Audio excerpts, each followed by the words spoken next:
La paracha de la semaine où se trouvent tous les secrets du monde met en scène un véritable héros, Joseph, le fils de Jacob, le fils élu de Jacob, Yaakov, qui est lui-même l'élu des trois patriarches, des trois pères du peuple juif, Abraham, le premier juif du monde, Yitzhak, son fils, et enfin Yaakov, le troisième, qui est l'élu de tous. Pourquoi est-il l'élu de tous? Eh bien, il faut reconnaître qu'Abraham n'a pas été capable de transmettre tout son héritage juif à tous ses enfants. Il a eu deux enfants, un fils aîné Ishmaël, qui est l'ancêtre de la glorieuse civilisation arabo-musulmane, mais ancêtre spirituel. Mais malgré tout, il aurait voulu lui transmettre le judaïsme, il n'a pas réussi. Par contre, il a transmis à Yitzhak. Et de même, Yitzhak, le deuxième père du peuple juif, a eu deux fils, deux jumeaux. Et le jumeau aîné, Esav, est l'ancêtre de la glorieuse civilisation aussi chrétienne occidentale. Il aurait bien voulu lui transmettre le judaïsme, mais il n'a pas réussi. Il n'a pu le transmettre qu'à Yaakov. Jacob, qui plus tard s'est fait nommer Israël, a réussi à transmettre tout son héritage juif à tous ses 12 fils qui sont les pères des 12 tribus d'Israël. C'est la supériorité de Yaakov sur son père Yitzhak et son grand-père Abraham. Mais, voici que Yosef, le fils élu parmi les 12 fils de Yaakov, monte à un degré spirituel sur un certain plan encore supérieur à celui de son propre père, Yaakov. Yosef, en effet, c'est quelqu'un de tout à fait spécial.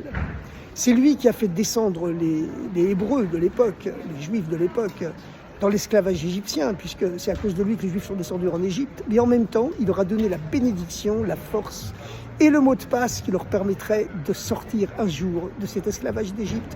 Et les Juifs, les Hébreux, étaient obligés de passer par un séjour en Égypte afin de purifier les étincelles divines qui étaient tombées en exil dans la matière de la plus grande puissance du monde, qui était les richesses de l'Égypte.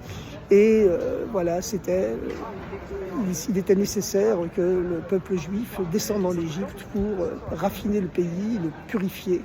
Et lorsque toutes les étincelles divines qui étaient tombées lors de la création du monde dans l'Empire d'Égypte ont été libérées de leur exil, eh bien, l'exil du peuple juif en Égypte a été terminé également.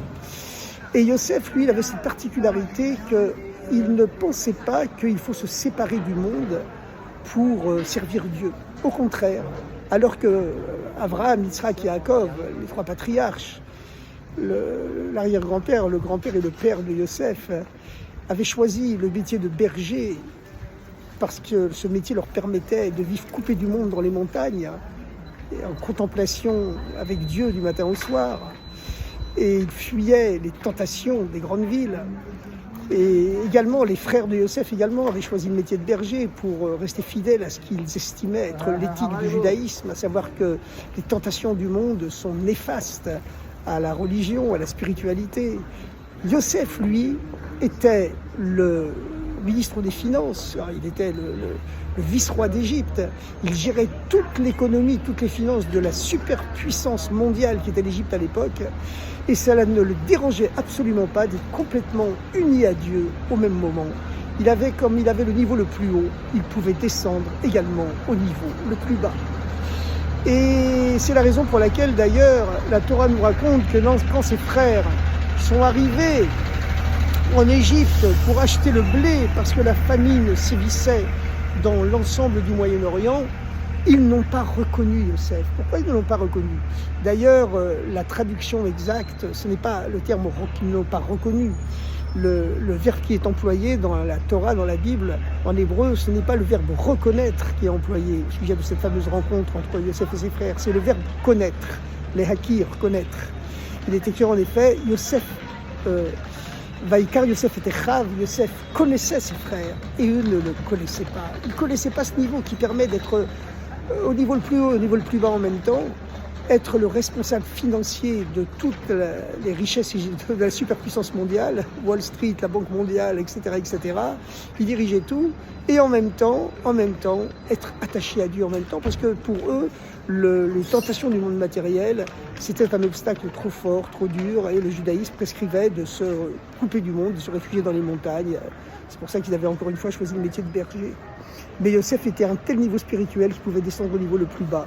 Et c'est la raison pour laquelle il a ouvert une nouvelle voie dans le judaïsme, une nouvelle voie dans la spiritualité mondiale, universelle, et qui nous demande aujourd'hui d'être à la fois dans les rues, dans le niveau le plus bas du monde, le Marais, le quartier du Marais qui porte bien son nom, le niveau du marécage, et en même temps de diffuser la parole de Dieu, de diffuser la plus haute spiritualité du monde, unir les deux en même temps, et c'est ça le véritable but.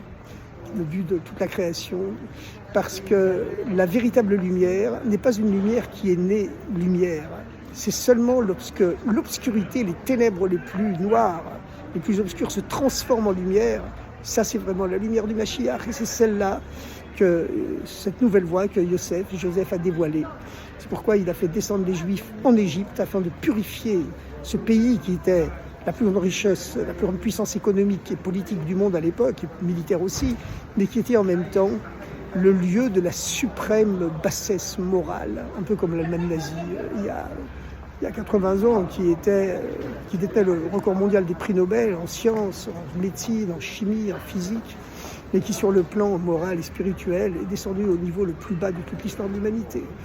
Eh bien l'Égypte à l'époque c'était pareil, c'était la superpuissance économique, militaire et politique mondiale, mais sur le plan moral et spirituel, c'était le niveau le plus bas qui existait, avec l'esclavage, le massacre des enfants, etc., quand il n'y avait pas assez de ciment pour construire les pyramides, on emmurait les enfants juifs, esclaves à l'époque, pour servir de mortier entre les briques, avec leur sang. C'est des histoires tellement atroces. S'il n'y avait pas eu ce qui s'est passé pendant la Shoah, eh ben on croirait que c'est des légendes, mais malheureusement ça a existé. En tout cas, aujourd'hui, grâce à Dieu, le monde a changé. On est à la veille des temps messianiques. Et comme le dit le code de loi juif, comme c'est une mitzvah, un commandement de goûter une bouchée de chaque plat qu'on mangera le vendredi soir, le Shabbat, avant que Shabbat vienne, eh bien le Shabbat c'est le rappel hebdomadaire de l'ère messianique.